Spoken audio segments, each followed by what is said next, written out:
UP में होगा मायावती और ओवैसी का गठबंधन। जी हां, एमआईएम के प्रवक्ता सैयद आसिम वकार ने कहा है कि बहन मायावती जी को ओवैसी के साथ गठबंधन करना चाहिए, क्योंकि अखिलेश यादव और कांग्रेस किसी से भी गठबंधन करने को तैयार नहीं। वहीं दूसरी तरफ खबर यह भी है कि चंद्रशेखर आजाद और ओवैसी की पार्टी एक साथ आकर चुनाव लड़ सकती है। तो क्या यूपी में बड़ा गठबंधन होने वाला है, बड़ा समीकरण बनने वाला है दलित मुसलमान का? सोचिए, इससे पहले भी दलित मुस्लिम जो है मायावती जी की सरकार बनवा चुके हैं उत्तर प्रदेश में। तो क्या ये फॉर्मूला काम करेगा और सैयद आसिम वकार के इस बयान का क्या मायने हैं, इस वीडियो में विस्तार से चर्चा करेंगे। वहीं दूसरी तरफ मुस्लिम वोटों को लेकर सियासत तेज हो चुकी है। अब जो है शिवपाल यादव, जो अखिलेश यादव के चचा हैं, वो आजम खां से मिलने गए जेल में।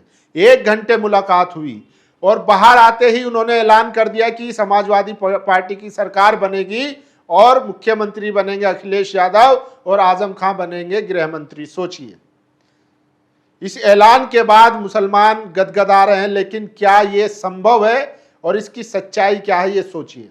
इस देश में कानून बना हुआ है कि अगर कोई विधायक या सांसद जिसको सजा हो जाती है 2 साल से ज्यादा, वो चुनाव नहीं लड़ सकता। जिस मामले में लालू प्रसाद यादव को उनको सजा हुई, वो अब राजनीति में चुनाव नहीं लड़ सकते हैं। तो क्या आजम खां जो है चुनाव लड़ पाएंगे? क्या शिवपाल सिंह यादव जो है इस तरीके से मुसलमानों को सिर्फ खुश करने के लिए बयान दिया गया है? यह भी सबसे बड़ा सवाल है। और क्या इस बयान के मायने हैं? क्या इस बयान के जरिए बीजेपी को फायदा पहुंचाने की कोशिश है? क्योंकि जैसे ही आजम खां के गृह मंत्री बनने का ऐलान होगा, क्या हिंदू वोट जो है वो कंसोलिडेट होकर बीजेपी की तरफ नहीं जाएगा? जब ऐसे में तमाम हिंदू मुस्लिम राजनीति जो है वो धराशायी होती दिख रही है, शिक्षा रोजगार के मुद्दे उठ रहे हैं, ऐसे में इस तरीके का ऐलान करना ये क्या दिखाता है? क्या शिवपाल यादव जो है अखिलेश यादव के खिलाफ कोई गहरी साजिश चल रहे हैं, या फिर सच में अखिलेश यादव की तरफ से ये बयान दिलवाया गया है? सोचिए। इसी को लेकर एमआईएम पार्टी के प्रवक्ता ने कहा है कि शिवपाल सिंह यादव कौन है, क्या वो पार्टी के राष्ट्रीय अध्यक्ष हैं? ऑफिशियल स्टैंड है, समाजवादी पार्टी का ऑफिशियल स्टैंड है, ऑफिशियल बयान है, ये क्लियर करना चाहिए। अगर ऐसी बात है तो अखिलेश यादव को आकर सामने इस पर बयान देना चाहिए। लेकिन सोचिए, जो बात है वो मैं आपको बता रहा हूं कि आजम खां को कई मामलों में जेल हो चुकी है। तो उनके जो 2 पैन कार्ड और पासपोर्ट बनवाने का मामला था, उसमें 7 साल की जेल हुई है। तो वो चुनाव नहीं लड़ सकते। जब चुनाव ही नहीं लड़ सकते हैं तो गृह मंत्री कैसे बनेंगे? या फिर इसके पीछे एक बड़ा मकसद है और बड़ी प्लानिंग है। क्योंकि जैसे ही मुख्यमंत्री योगी आदित्यनाथ जब मुख्यमंत्री बने थे, उन्होंने सारे अपने मुकदमे वापस ले लिए थे। उसके बाद अब खबर आ रही है कि 2013 में जो मुजफ्फरनगर दंगा हुआ था, उसमें भी जो आरोपी थे बीजेपी के नेता, उनके भी सारे मुकदमे वापस ले लिए गए हैं। तो क्या समाजवादी पार्टी अगर सरकार बनती है तो आजम खां साहब के सारे मुकदमे वापस लेगी? सबसे बड़ा सवाल यही है। इसी पर जो है यूपी की सियासत में हलचल मची हुई है। और जब से ऐलान किया है कि आजम खां जो है वो उत्तर प्रदेश सरकार में गृह मंत्री बनेंगे, तो सियासत गर्मा गई है। लेकिन सोचिए, लोग सवाल कर रहे हैं कि आखिर चुनाव के वक्त ही क्यों आजम खां साहब की याद आई? उससे पहले 4 साल पहले कहां गायब थी समाजवादी पार्टी? क्यों उनसे मुलाकात नहीं की गई? ये लोग सवाल पूछ रहे हैं। तो सोचिए, उत्तर प्रदेश में चुनाव होने वाले हैं और सियासत जो है बहुत तेजी से चल रही है। वहीं दूसरी तरफ सैयद आसिम वकार का यह बयान बताता है कि एमआईएम की तरफ से वो मायावती जी से गठबंधन करने के लिए तैयार है। बल्कि एमआईएम कांग्रेस और समाजवादी पार्टी से भी कह चुकी है कि हमें गठबंधन में लीजिए। जैसा कि बिहार में उन्होंने आरजेडी और महागठबंधन को कहा था, बाकायदा लेटर लिखा था कि आप हमें गठबंधन में लीजिए अगर बीजेपी को रोकना है, लेकिन वहां नहीं लिया गया। एमआईएम ने शानदार परफॉर्मेंस करते हुए वहां पर 5 सीटें जीती और 2-3 सीटें ऐसी थी जो बहुत कम मार्जिन से वो हारे हैं। इस तरह से क्या यूपी में भी ओवैसी फैक्टर काम करेगा? और अगर मायावती जी और ओवैसी का गठबंधन हो जाता है तो क्या बड़ा सियासी बदलाव देखने को मिलेगा यूपी की राजनीति में, और मायावती जी फिर से 5वीं बार जो है उत्तर प्रदेश की मुख्यमंत्री बनेगी? ये सबसे बड़ा सवाल है। मैं आपको बता दूं, अगर ऐसा हो जाता है तो सोचिए, मुस्लिम पूरा कंसोलिडेट होकर, पूरा नहीं तो लगभग 50% मुस्लिम जो है वो ओवैसी के साथ जाने के लिए तैयार है, क्योंकि ओवैसी ने पिछले बीते कई सालों में बहुत मेहनत की है, बहुत नाम कमाया है और उनकी पार्टी जो है आज गांव-गांव तक पहुंच चुकी है। तो ऐसा नहीं है कि सिर्फ ओवैसी जो है मतलब एक चेहरा है और उनके पीछे जनता नहीं है। ये हमने बिहार के चुनाव में देख लिया, महाराष्ट्र के चुनाव में देख लिया। अब उनकी पार्टी को वैलिडेशन मिलने लगा है, लोग उनको वोट कर रहे हैं। महाराष्ट्र में कई उनके निगम पार्षद काउंसलर जीत के आए हैं, जिसमें दलित भी थे, मुसलमान भी थे, अल्पसंख्यक भी थे। उसी तरीके से बिहार में 5 विधायक जीत के आए। तो अगर मायावती और ओवैसी का गठबंधन होता है तो यूपी में भी एक बड़ा चेंज देखने को मिलेगा।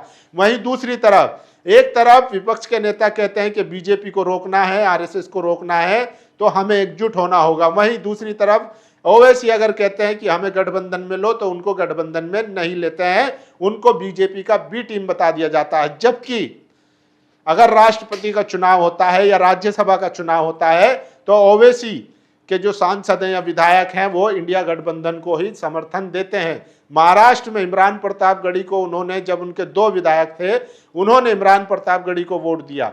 राष्ट्रपति चुनाव में उन्होंने इंडिया गठबंधन के कैंडिडेट को वोट दिया।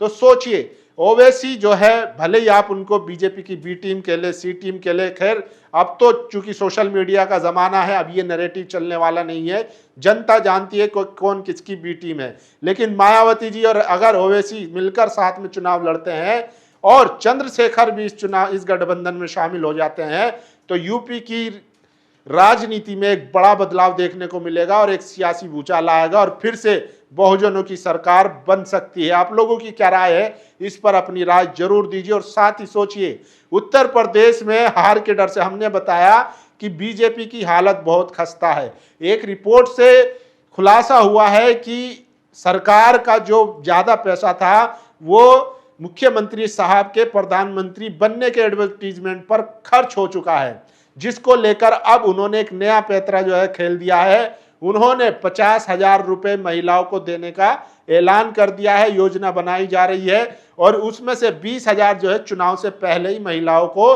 देने की बात की जा रही है, यानी कि 20,000 चुनाव से पहले दिए जाएंगे और बाकी चुनाव के बाद। तो सोचिए, इसी तरीके से बीजेपी ने मध्य प्रदेश में भी लाडली योजना शुरू की थी, इसी तरीके से महाराष्ट्र में भी महिलाओं को पैसे देने का काम किया था और वही फॉर्मूला अब जो है उत्तर प्रदेश में देने की कोशिश की जा रही है। और सोचिए, यही बीजेपी जो है प्रधानमंत्री स्टेज से कहते थे कि ये लोग मुफ्त की रेवड़ी बांटते हैं। जब अरविंद केजरीवाल दिल्ली में फ्री बस सेवा दे रहे थे, बिजली सब्सिडी दे रहे थे, 200 यूनिट बिजली फ्री दे रहे थे, तब ये जो है रेवड़ी होती थी। लेकिन अब ये जन कल्याणकारी जो है योजनाएं बन चुकी है।